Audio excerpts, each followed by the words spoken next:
Welcome to The Making of a Nation, American History in VOA Special English. I'm Steve Ember.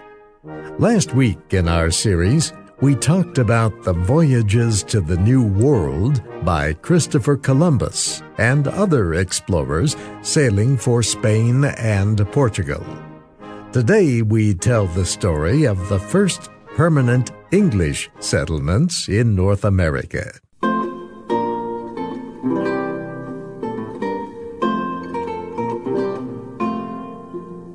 England was the first country to compete with Spain for claims in the New World. Queen Elizabeth I supported explorations as early as the 1570s. Sir Humphrey Gilbert led the first English settlement efforts, but he did not establish any lasting settlement. He died as he was returning to England. Gilbert's half-brother, Sir Walter Raleigh, continued his work. Raleigh sent a number of ships to explore the east coast of North America. He named an area of the coast Virginia in honor of Queen Elizabeth, who never married and was known as the Virgin Queen. In 1585, about 100 men settled on Roanoke Island off the coast of the present-day state of North Carolina. These settlers returned to England a year later.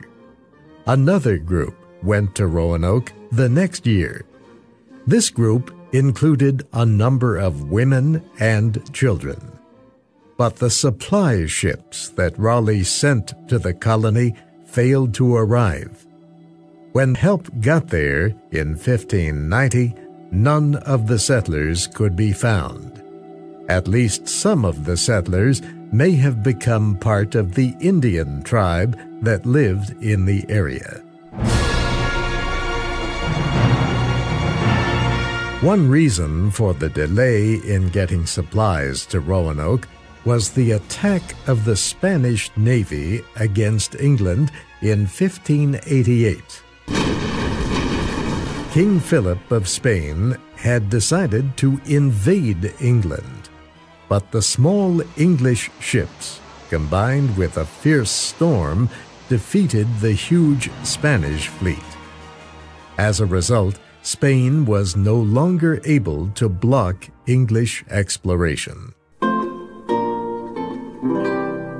England discovered that supporting colonies so far away cost a lot of money. So Queen Elizabeth took no more action to do it. Not until after her death in 1603 did England begin serious efforts to start colonies in America. In 1606, the new English king, James I, gave two business groups permission to establish colonies in Virginia, the area claimed by England. Companies were organized to carry out the move. The London Company sent 100 settlers to Virginia in 1606. The group landed there in May 1607 and founded Jamestown. It was the first permanent English colony in the New World. The colony seemed about to fail from the start. The settlers did not plant their crops in time, so they soon had no food.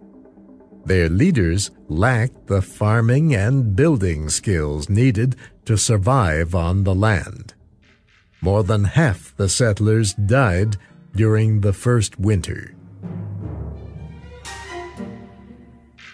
The businessmen controlling the colony from London knew nothing about living in such a wild place. They wanted the settlers to search for gold and explore local rivers in hopes of finding a way to the east. One settler knew this was wrong. His name was Captain John Smith. He helped the colonists build houses and grow food by learning from the local Indians. Still, the Jamestown settlers continued to die each year from disease, starvation, and Indian attacks. The London Company sent 6,000 settlers to Virginia between 1606 and 1622. More than 4,000 died during that time. Historians say that all the settlers surely would have died without the help of the local Powhatan Indians. The Indians gave the settlers food. They taught them how to live in the forest. And the Powhatan Indians showed the settlers how to plant new crops and how to clear the land for building. The settlers accepted the Indians' help. Then, however, the settlers took whatever else they wanted by force. In 1622, the local Indians attacked the settlers for interfering with Indian land.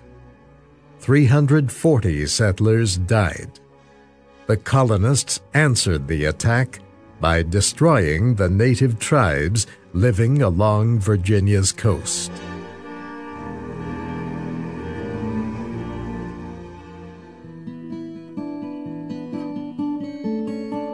The settlers recognized that they would have to grow their own food and survive on their own without help from England or anyone else. The Jamestown colony was clearly established by 1624. It was even beginning to earn money by growing and selling a new crop, tobacco.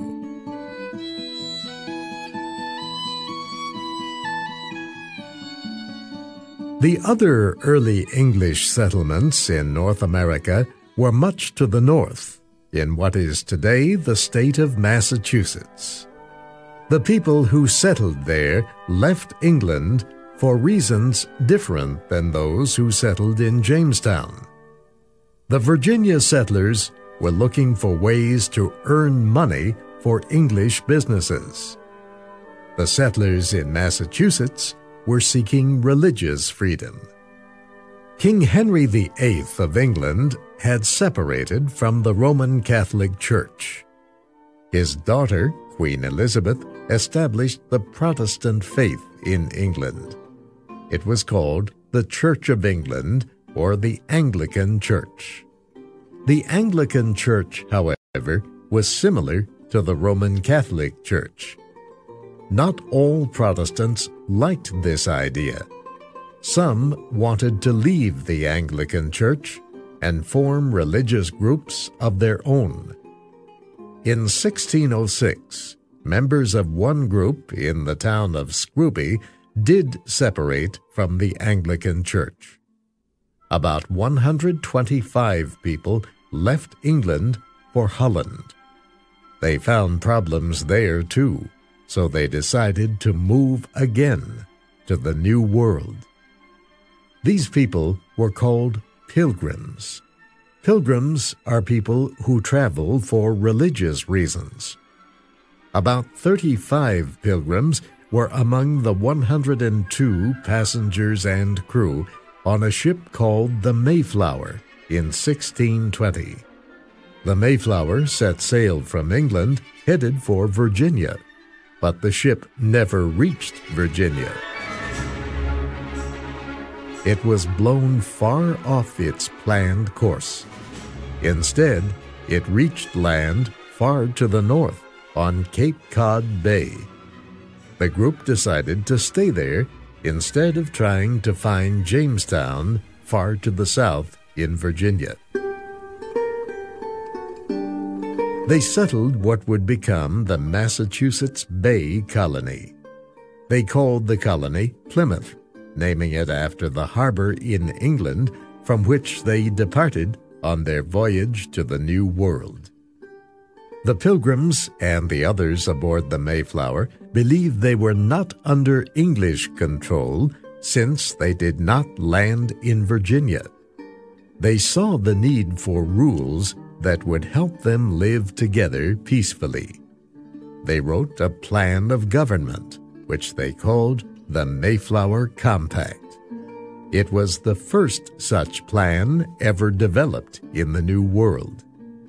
They elected William Bradford as the first governor of the Plymouth colony. We know about the first 30 years of the colony, as William Bradford described it in his book of Plymouth Plantation. It is also sometimes referred to as William Bradford's Journal. It actually tells the story of the Pilgrims from 1608, when they settled in the Netherlands through the Mayflower voyage until the year 1647. It ends with a list, written in 1650, of Mayflower passengers and what happened to them.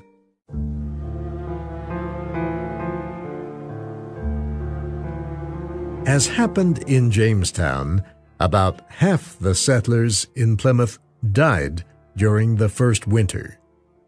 The survivors were surprised to find an Indian who spoke English. His name was Squanto. He had been kidnapped by an English sea captain and had lived in England before returning to his people.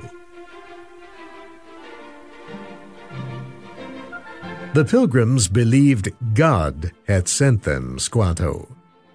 He made it possible for them to communicate with the native people.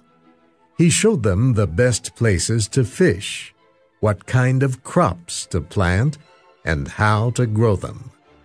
He provided them with all kinds of information they needed to survive. The settlers invited the Indians to a feast in the month of November to celebrate their successes and to thank Squanto for his help. Americans remember this feast when they celebrate the holiday of Thanksgiving Day in November. Other English settlers began arriving in the area now called New England. One large group was the Puritans. Like the Pilgrims, the Puritans disagreed with the Anglican Church, but they did not want to leave the church. The Puritans wanted to change it, to make it more holy in their view.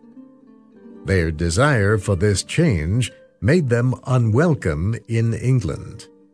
The first ship carrying Puritans left England for America in 1630. By the end of that summer, 1,000 Puritans had landed in the Northeast. Charles, the new English king, had given permission for them to settle in the Massachusetts Bay area. The Puritans began leaving England in large groups. Between 1630 and 1640, 20,000 sailed for New England. They risked their lives on the dangerous trip. They wanted to live among people who believed as they did. The Puritans and other Europeans, however, found a very different people already living in the New World. They were the Native Americans, or Indians, as Columbus called them, after thinking he had reached the East. That will be our story next week. You can find our series online with transcripts, MP3s, podcasts, and pictures at voaspecialenglish.com. You can also follow us on Facebook and Twitter at VOA Learning English. I'm Steve Ember, inviting you to join us again next week for The Making of a Nation, American History in VOA Special English.